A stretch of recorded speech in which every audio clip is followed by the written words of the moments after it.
اعوذ باللہ من الشیطان الرجیم بسم اللہ الرحمن الرحیم اولئک الذین آتیناہم الکتاب والحکم والنبوة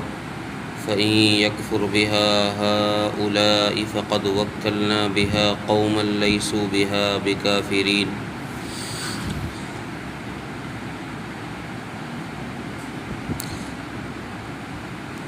اوپر 18 انبیاء علیہ السلام کا تذکرہ اللہ تبارک و تعالیٰ نے فرمایا، اور اس آیت کے اندر اللہ تبارک و تعالیٰ نے اپنے حبیب حضرت محمد صلی اللہ علیہ وسلم کو تسلی دی اور اس امت کے مسلمانوں کی خوشخبری مسلمانوں کے لیے اللہ تبارک و تعالیٰ نے اس آیت میں فرمائی ہے۔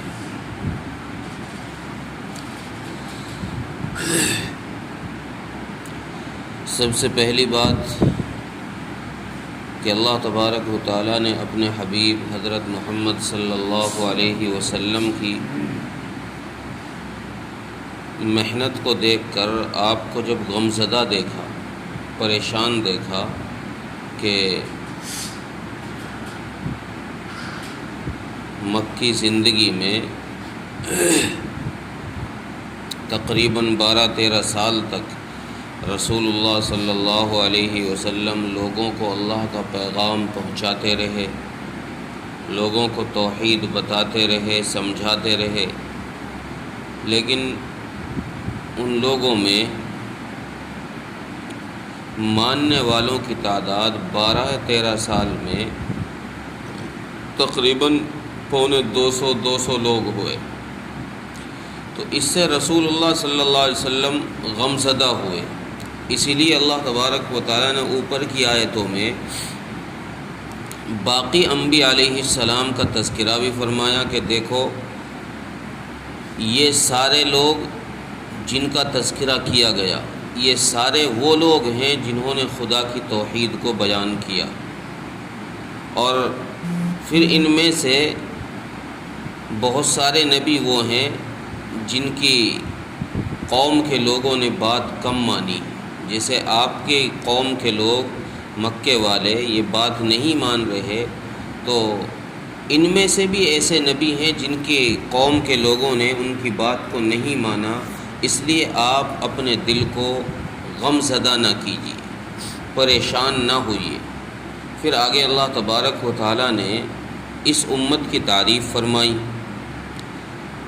خصوصاً حضرات صحابہ اکرام رضوان اللہ علیہم اجمعین کی، چاہے وہ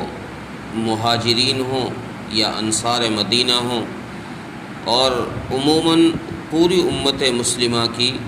ان لوگوں کی جو آپ صلی اللہ علیہ وسلم کے پر ایمان لے کر آئیں، آپ کی رسالت کا اقرار کریں، ان کی تعریف فرمائی۔ آگے اللہ تبارک و تعالیٰ فرماتے ہیں کہ نبی جی یہ لوگ بھلے ہی آپ کی بات نہ مان رہے ہوں، یہ مکے والے آپ کی نہ سن رہے ہوں، آپ پر ایمان نہ لے رہے ہوں، کوئی فرق نہیں پڑتا ہم پر ان کے ایمان نہ لانے سے۔ کیوں؟ اس لیے کہ ہم نے آپ پر ایمان لانے والوں کی ایک بڑی جماعت تیار کر رکھی ہے جو اس بات کا انکار نہیں کریں گے، یعنی جو بات آپ ان کے سامنے پیش کریں گے، جو اللہ کا فرمان، جو حکم آپ ان کو سنائیں گے، تو وہ لوگ ہوں گے جو آپ کی بات کو قبول کرتے چلے جائیں گے اور اس پر جان مال کی قربانی دیتے چلے جائیں گے، لیکن آپ کی بات کا انکار نہیں کریں گے۔ تو اس آیت میں اللہ تبارک و تعالیٰ نے ہماری اور آنے والے قیامت تک کے ایمان والوں کی تعریف فرمائی کہ ایسے لوگ آئیں گے، ہم نے آپ کی اتباع کے لیے ایسی جماعت تیار کر رکھی ہے جس سے آپ کا دل خوش ہو جائے گا۔ یہ مکے والے نہیں مان رہے تو کوئی بات نہیں۔ اس سے ایک بات یہ بھی پتہ چلی کہ اللہ تبارک و تعالیٰ کسی انسان کے دین کی تبلیغ کے لیے پابند اور محتاج نہیں، کوئی آدمی یوں سوچے کہ بھئی میری وجہ سے کام چل رہا ہے، مدارس کا نظام، مکاتب کا نظام، تبلیغ کا نظام میری وجہ سے چل رہا ہے، تو یہ انسان کی ایک بہت چھوٹی اور ادنا سوچ ہے۔ اللہ تبارک و تعالی کسی کے محتاج نہیں ہے اپنی دین کی اطاعت کے لیے، بلکہ اللہ تبارک و تعالی جس سے چاہتے ہیں دین کا کام لے لیتے ہیں، اور اللہ تبارک و تعالی نے ایسا دنیا میں کر کے دکھایا ہے کہ آدمی سوچ نہیں سکتا۔ ایسے ایسے لوگوں کو اللہ تبارک و تعالی نے اٹھا کر کے اپنی دین کی اشاعت کے لیے، دعوت و تبلیغ کے لیے، اعلاء کلمت اللہ کے لیے اللہ تبارک و تعالی نے لوگوں کو منتخب فرمایا، اور انہوں نے کام کیے ہیں دنیا میں، اللہ کے نام کو، اللہ کے پرچم کو بلند کیا ہے۔ تو اگر کوئی آدمی، کوئی قوم دین کی طرف نہیں آ رہی تو آدمی یہ نہ سوچے کہ یہ دین مٹ جائے گا،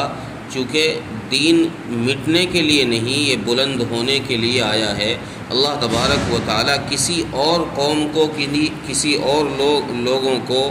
ایسی اس محنت کے لیے کھڑا کریں گے کہ پھر اللہ تبارک و تعالی اسلام کا پرچم بلند فرما دیں گے۔ تو اسی بات کی رسول اللہ صلی اللہ علیہ وسلم کو یہاں تسلی دی گئی ہے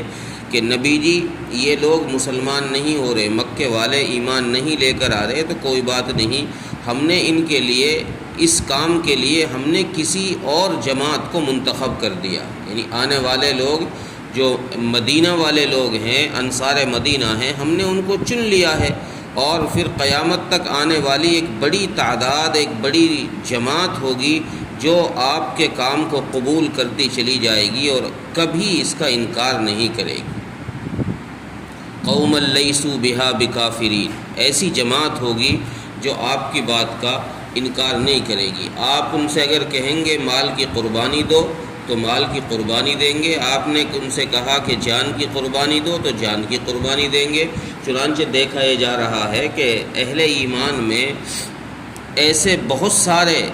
اکثریت ایسی ہے کہ جو رسول اللہ صلی اللہ علیہ وسلم کے نام پر جان مال کی قربانی دے رہے ہیں، اور قیامت تک ایسے لوگ رہیں گے جو نبی کے نام پر اپنی جان بھی قربان کر دیں گے۔ ترجمہ دیکھیں، اولئک الذین آتیناہم الکتاب والحکم والنبوہ، یہی وہ لوگ ہیں جن کو ہم نے کتاب اور شریعت اور نبوت دی ہے، جن کا اوپر ذکر کیا گیا، ان کے بارے میں اللہ فرما رہے کہ یہ وہ لوگ ہیں جن کو ہم نے کتاب اور نبوت اور شریعت دی ہے۔ کتاب سے مراد یہاں ہر وہ چیز ہے، خواہ وہ نازل ہوئی ہو اس نبی پر، یا اس نبی کو کسی پچھلے نبی کی شریعت کو پھیلانے کے لیے ہی بھیجا گیا۔ فَإِن يَكْفُرْ بِهَا هَؤُلَاء، بس اگر یہ لوگ آپ کی بات کا انکار کر رہے ہیں، مکے والے آپ کی بات نہیں مان رہے، تو فقد وکلنا بہا قوما لیسوا بہا بکافرین، تو ہم نے ایسے لوگ تیار کر دیے ہیں، ایسی جماعت تیار کر دی ہے آپ کی بات کو ماننے کے لیے کہ وہ اس کا انکار نہیں کریں گے۔ اللہ تعالیٰ